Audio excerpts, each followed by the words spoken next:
Would you believe me if I told you that 95% of salespeople absolutely love to make cold calls?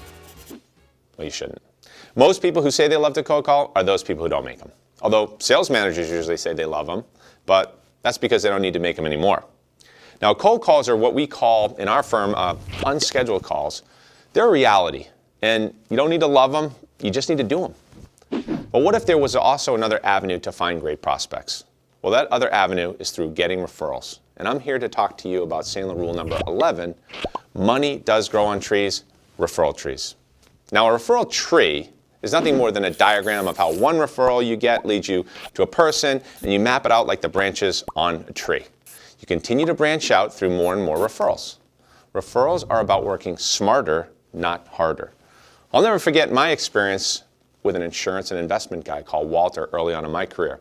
He wasn't much older than myself, but he was absolutely killing it. And I realized one day that I was constantly seeing him in the cafe of my company. You see, every time I sat down with Walter, he was asking me for referrals.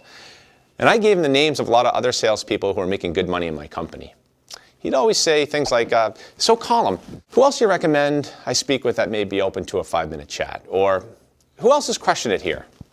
When I started to apply the same behavior to my own business, I saw my pipeline skyrocket. I began to ask for a referral on every call. And you know what? I was shocked by how many people were willing to help me out by passing along a referral. And these calls were a lot warmer. When it comes to referrals, I'd encourage you to think about the quote from the famous hockey player Wayne Gretzky. You miss 100% of the shots you don't take. So start watering your referral tree by asking for a certain number of referrals each day. Because money does grow on trees. It grows on referral trees.